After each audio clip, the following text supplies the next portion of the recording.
Greetings. We'd like to take this time to present to you our new pinball machine that we ordered from TNT Amusements out in Pennsylvania. Just enjoying the heck out of it. We just want to spend a few minutes to tell you why we're such happy campers here. And as you can see, it's called The Shadow, produced by the Bally Corporation back in 1994. It's the original Translite and speaker panel. I like the Translite design in terms of the color scheme. You know, the LED upgrades certainly enhance the green on the Shadow and the purple hues in the background. And you know, of course, you've got being as it is a licensed game from a movie. It's you know, got the actors' profiles on the front. And yeah, I've seen the alternate Translite. They look good too, but hey, this works fine for me. You know, my wife likes it a lot. I tell you the truth, I don't look at it much. My eyes are pretty much looking at that, as you can see, that fantastic color DMD display there, as well as the play field that I'll talk about in a little bit. So not to mention, but I'll mention anyway, inside there, the guts, you know, you're going to find the electronic restoration by Frank and company in regards to the reflow and the solders and the making sure all the wiring's intact and just as good as it gets, nothing to be touched. And same is to be said about the mechanics under the playfield and on the playfield. I'll get to that in a moment. Let me switch angles to show the cabinet. Okay, now we have a view of the front, and I just like the fresh coat of black paint on it. And you've got the original coin slots on there. I really want to make mention of the fantastic restoration of the ball launcher and the legs. They're matching powder coating of, I don't know, a light shade of gunmetal, I'd call it. I just know, you know, not only does it look smooth, it feels smooth.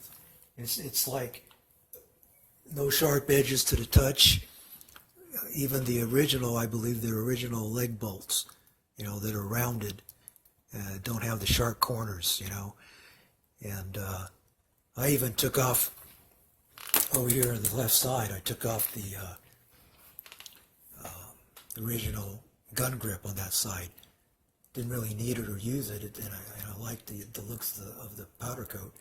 And quite frankly, when you're playing the game, at least when I am, I just have my fingertip on the trigger and don't really have my thumb wrapped around the grip anyway. So, man, I'm really digging on the matching powder coat here. Let me swing this over, see if I could get another view of the cabinet here. And right off the bat, you know, it's a nice design. You know, that's a personal taste. And sure, there is some restoration. There's a subtle change of texture. I could feel it, but you can't see it because it's been expertly dealt with. And I'm really happy with it. And of course, the light-o-matics there. You know, I don't know if they're for real about it, about being patent pending, but man, I hope they make some money off it. It's such a simple yet effective design, especially the strobing. So these lights are bright enough. They're the OEM colors, you know, and they work well for me. And oh yeah, I did put cabinet protectors around the buttons. Again, I didn't go out of my way. I actually had a extra pair laying in a drawer. Hole sawed a couple of holes, a few screws, bada bing, bada boom. That'll keep my corrosive, sweaty fingertips away from Steven's paint job. And I may or may not, I just got in the mail today some black plastic cabinet, leg cabinet protectors. You know, I'll probably install them later because I got to learn to nudge, man. I'm just losing too many balls draining off the side, or just draining in general. So, yeah, that would be something I could do without, you know, like did I say already, this is a game that you definitely want to follow respect the adage. You don't want to fix what's not broken. Okay, let me change up to the play field. I think I pointed out what I wanted to point out that we really like here so far. Okay, this is our view from the playing position, looking at the play field and the display. We really like the color scheme. You know, Jason and whoever worked on it. I just like the color choices, the balance of it, the color choices on the different modes there. I've seen on the internet before or after pictures regarding OEM incandescent versus upgraded LED. Now, this is the LED and it's sufficient lighting for me. I'm going to turn off the room light in a minute, but this is sufficient for me. I like how the battlefield has got that ice blue hue in the background of in the back, with a little more lighting in orange of underneath the battlefield sign. Okay, so the lighting has been enhanced somewhat, but it's not overdone. You know, this is the shadow. This is not Star Trek, Starburst, Star whatever, or anything that connotates brightness. I mean, I think of the shadow, I'm thinking, you know, dark alleys, you know, just like the inner sanctum there, you know. So, okay, let me mention this. As I mentioned that, one of the main reasons I wanted to get this machine, this title, is because of the ball lock, you know. So I put a spotlight on it, but I didn't want to overdo it. So I had a spare lamp LED that blinks by itself, so it's at its own rate, not tied in with the rate of the flashing on the play field. It's tapped off the GI to power it.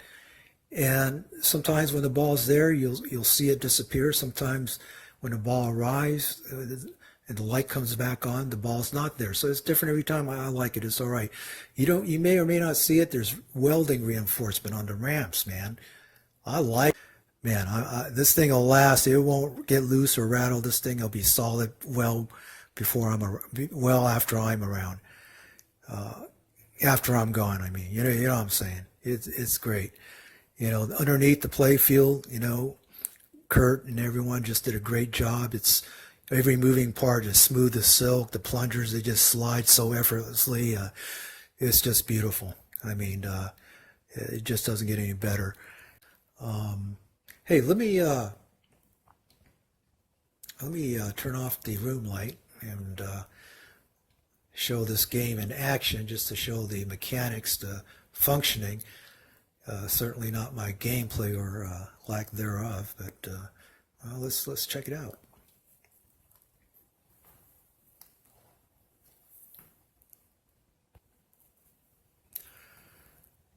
Well, okay, this is how we look with the lights off in the room, and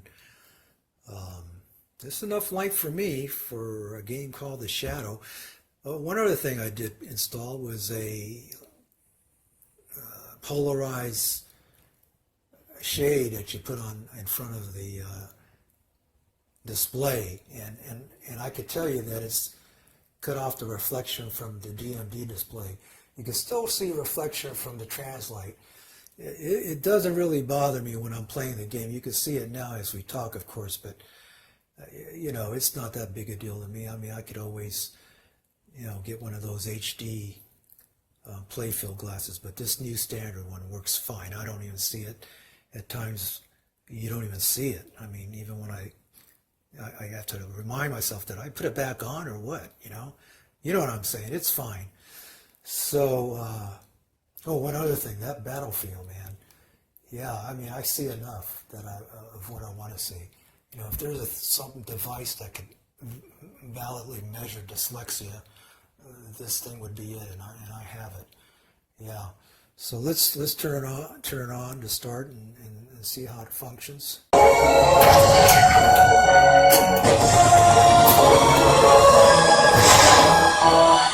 right, finally got the ball lock.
are boring me.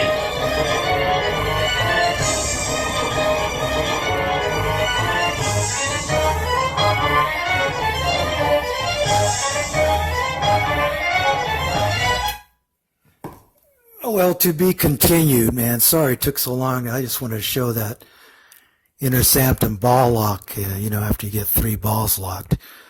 And I'm sure there's a bunch of stuff I haven't even seen yet on this game. Thank you, TNT. Thanks for watching, everyone. Bye-bye.